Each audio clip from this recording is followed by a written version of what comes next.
എന്താടോ? വാ. ആ താൻ പോയി ദിവാറിനോട് വരാൻ പറ. സർ. ഇരിക്കടോ.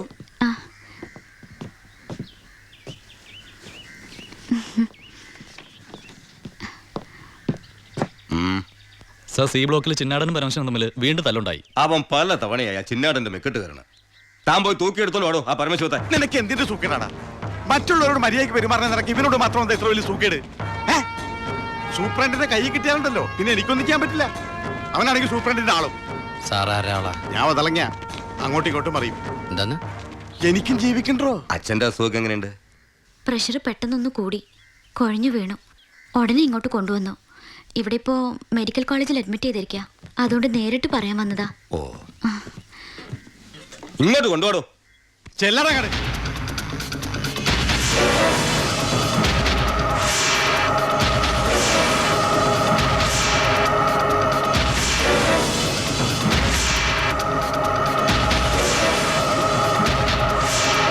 കേറി ചെല്ലറങ്ങട്.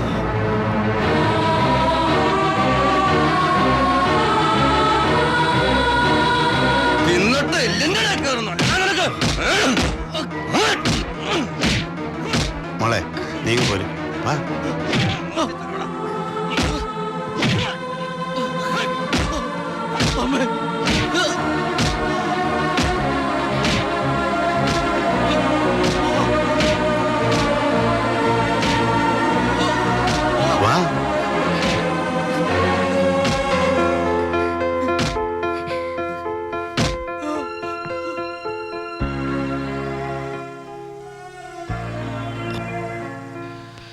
ഇടി കൊണ്ടതിനേക്കാൾ വേദന അവളെ കണ്ടപ്പോഴായിരുന്നു.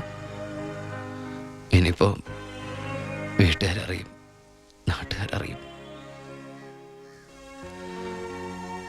അടുത്ത വണ്ടിക്ക് എൻ്റെ കുടുംബം മൊത്തം എവിടെ എത്തും? ഞാൻ ഈ കളിച്ച കളിയൊക്കെ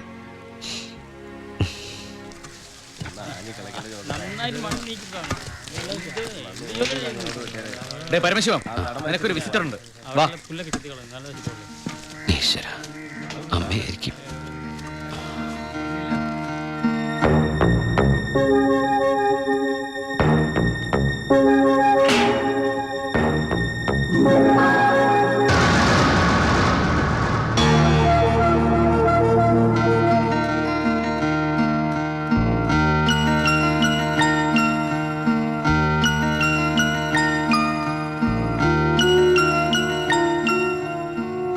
നിങ്ങളുടെ ദുബായ് പൂജപ്പുര സെൻട്രൽ ജയിലിന്റെ അകത്താണെന്ന് ഇവിടെ വെച്ച് കണ്ടപ്പോഴാണ് മനസ്സിലായത്. താൻ എന്താ എൻ്റെ അടുത്ത് പറഞ്ഞത്? അന്ധയായ പെൺകുട്ടി തനിക്ക് വേണ്ടി കണ്ണിൽ എണ്ണ ഒഴിച്ച് കാത്തിരിക്കുകയാണെന്ന്. അതും ക്രിസ്ത്യാനി ഷേക്കിന്റെ വീട്ടില്, അല്ലേ? അച്ഛനും കൊച്ചച്ഛനും അറിയാതെ ഞാനിവിടെ വന്നത് നിങ്ങളെ കണ്ട് രണ്ട് വർത്താനം പറയാനാ. പാവ അമ്മ മൂത്ത മോനെ കുറിച്ച് പറയുമ്പോ 1000 നാവാ. ഒരു കുടുംബം മുഴുവൻ അവിടെ നിങ്ങളെ സ്നേഹിച്ച് കൊല്ലുക. എന്നിട്ട് ഇനി അവരെ ചതിക്കാൻ ഞാൻ സമ്മതിക്കില്ല. എല്ലാവരും അറിയണം. ഞാൻ അറിയിക്കും. അറിയിച്ചോളൂ. കുട്ടി പറഞ്ഞത് ശരിയാ. ഞാൻ എല്ലാവരും പറഞ്ഞു പറ്റിക്കുക, മനഃപൂർവ്വ. പിന്നെ ഞാൻ എന്താ പറയേണ്ടത്? ജയിലിൽ കിടക്കണമെന്നോ? സത്യം പറഞ്ഞ അവരുടെയൊക്കെ സന്തോഷം നശിപ്പിക്കണമായിരുന്നു ഞാൻ. വിശ്വസിക്കാമെങ്കിൽ വിശ്വസിക്കും. ഈ കൈകൊണ്ട് ഞാൻ ആരും കൊന്നിട്ടില്ല. പക്ഷെ കൊലപാതകി എന്ന പേരില് ഞാൻ ഈ ജയിലിൽ കിടക്കുന്ന എൻ്റെ കൂലിയാ മാസം മാസം എൻ്റെ വീട്ടിലെത്തുന്നത്. അതുകൊണ്ട് അവരൊക്കെ അവിടെ ജീവിതത്തിൽ ഈ നിമിഷം വരെ എൻ്റെ ഭാവിയെക്കുറിച്ച് ഞാൻ ചിന്തിച്ചിട്ടില്ല. താനിപ്പോ പറഞ്ഞില്ലേ എല്ലാരും ഞാൻ ചതിച്ചെന്ന്. പരോളിനിറങ്ങി എനിക്ക് വേണമെങ്കിൽ തന്നെ കല്യാണം കഴിക്കായിരുന്നു. അതിനുശേഷമാണ് താൻ എന്നെ ഇവിടെ വെച്ച് കാണുന്നെങ്കിലോ? ഞാനൊരു ക്രൂരനും കൊലപാതകമായിട്ട് തനിക്ക് തോന്നുന്നുണ്ടെങ്കിൽ പറയാം, എല്ലാം പറയാം, എല്ലാരോടും പറയാം. ഒരു കള്ളക്കഥയുണ്ടാക്കി തന്നെ ഞാൻ വിശ്വസിപ്പിക്കാൻ ശ്രമിച്ചത് തന്നോടുള്ള ഇഷ്ടക്കുറവുണ്ടല്ല, നിന്നെ എനിക്ക് ഒരുപാട് ഇഷ്ടമായതുകൊണ്ടാ.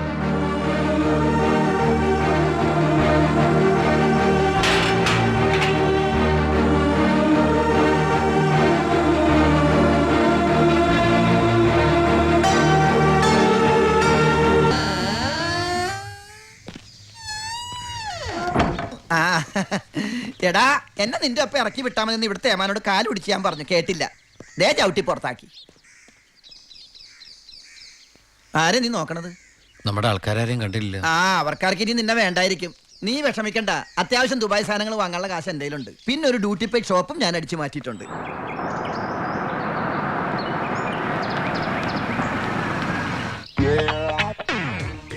എൻ്റെ ഈശ്വര, അമ്മയെന്ന് പറഞ്ഞാണല്ലേ. അനിയ, ആ കണ്ണാടി ഒന്ന് തിരിച്ചു. ചുമ്മാരിടാ.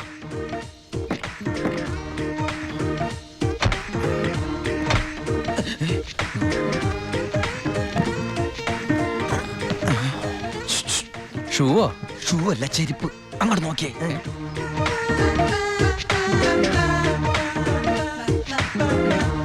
പൊറിഞ്ചു, അവളെ കണ്ടിട്ട് എന്ത് തോന്നണം? എന്തെങ്കിലും തോന്നിയാ തന്നെ എനിക്ക് അങ്ങനെ ഒന്നും തോന്നാൻ പാടില്ലല്ലോ. നീ കെട്ടാമണ പെണ്ണല്ലേ. അവൾ എനിക്ക് എന്റെ അമ്മയെ പോലെയാ. പോടാ. അതല്ല, അവളെന്റെ അമ്മയോടെല്ലാം സത്യം പറഞ്ഞു കാണുമെന്ന്. ഏയ്, ലക്ഷണം കണ്ടിട്ട് ഒന്നും വിടാതെ പറഞ്ഞ പോലെ ഉണ്ട്. ലോഡ് കൂടിയോന്നൊരു സംശയം. മോനെ ഉണ്ണി, എനിക്ക് വിശ്വസിക്കാൻ പറ്റുന്നില്ല. ജയിലിൽ കിടന്ന കാര്യം വിശ്വസിക്കാൻ പറ്റില്ല. അമ്മേ. ഉണ്ണി, ഏയ്. ഇനി നിന്നെ ഞാൻ ഉടനെ ഒന്നും ദുബായിക്ക് വിടില്ല.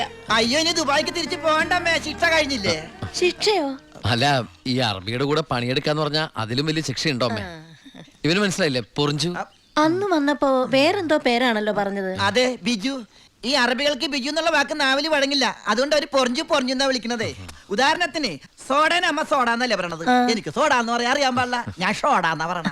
അതായത് മക്കളിരിക്കെ, അമ്മ ചായ കൊണ്ടുവരാം. അമ്മേ, അപ്പുറത്തെ വീട്ടിലെ കുട്ടി അമ്മയോടൊന്നും പറഞ്ഞില്ലല്ലോ അല്ലേ? ആ, പറഞ്ഞു പറഞ്ഞു. കണ്ടോ, ഞാൻ പറഞ്ഞില്ലേ, പറയും. അമ്മേ, ഞാൻ എന്റെ നീ തിരിച്ചു വന്നാലുടൻ അവളെ കല്യാണം കഴിച്ചോളാം എന്ന് പറഞ്ഞ കാര്യവും ഞാൻ അറിഞ്ഞു. ഞാൻ അപ്പോഴേ പറഞ്ഞില്ലേ അവൾ അങ്ങനെ പറയൂന്ന്. അവളെന്താ അങ്ങനെ പറഞ്ഞേ? എടാ, അവള് നിന്റെ ട്രാക്കിലായെന്ന്. Hello hello hello. ഫ്ലൈറ്റ് യാത്രയൊക്കെ സുഖമായിരുന്നോ? ഫ്ലൈറ്റിൽ വന്നവർക്ക് സുഖമായിരുന്നു. നമ്മള് തമ്മിൽ ദുബായിൽ വെച്ച് കണ്ടുമുട്ടിയ വിവരമൊന്നും ഞാൻ അമ്മയോട് പറഞ്ഞിട്ടില്ല. ദുബായിലോ? എപ്പോ? ചെയ്യില്ലേ. ആ, അല്ല, അമ്മയോട് കുട്ടി വേറെന്തൊക്കെയോ പറഞ്ഞു എന്ന് അമ്മ പറഞ്ഞല്ലോ.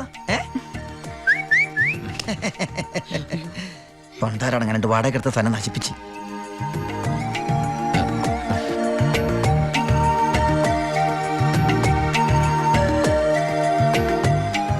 അച്ഛനെ കണ്ടില്ലല്ലോ. അതിനിത് പള്ളിയല്ലല്ലോ. കുട്ടിയുടെ അച്ഛൻ. അച്ഛൻ വൈദ്യരെ കാണാൻ പോയിരിക്കാ. ആ, കുഴമ്പ് വാങ്ങാൻ പോയതായിരിക്കും. നിന്നെ ജയിലിലിട്ട് ഇടിച്ച ഇടി ഒരു എപ്പിസോഡ് പോലും വിടാതെ കുട്ടി കണ്ടതല്ലേ. ഒരു മിനിറ്റ്. ഒരു മിനിറ്റ്. ഒന്ന് ഇങ്ങോട്ട് വരൂ. ഒരൊറ്റ മിനിറ്റ്. എന്താണ് സീക്രട്ട് ആണാ? കണ്ടോ? അതെടുത്തേ. പെൺകുട്ടികളുടെ മുമ്പിൽ ആളാവരുത്.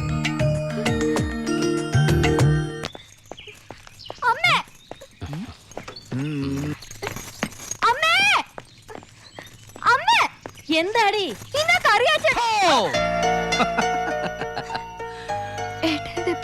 ആ, എന്താടി ഏട്ടനെ കണ്ടിട്ട് പഴയ പോലത്തെ ഒരു സന്തോഷമില്ലാത്ത? എന്തിനാ മോളെ? നിന്റെ മുഖം കണ്ടാൽ എനിക്ക് അറിഞ്ഞൂടെ എന്താ പ്രശ്നം? ഏട്ടാ, കറിയാച്ചൻ ഇന്ന് കോളേജിൽ വന്നിരുന്നു. കാശിന്റെ കാര്യം പറഞ്ഞു കുട്ടികളുടെ മുന്നിൽ വെച്ച് എന്നെ ഒരുപാട് ചീത്ത പറഞ്ഞു.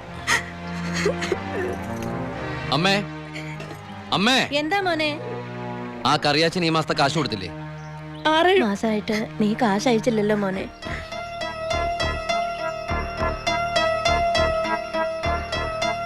അപ്പൊ നമ്മുടെ കാശ് എവിടെ ബ്ലോക്ക് ആയണ്ടല്ലോടാ. എന്തായാലും കറിയാച്ചൻ എനിക്കൊന്ന് കാണണം.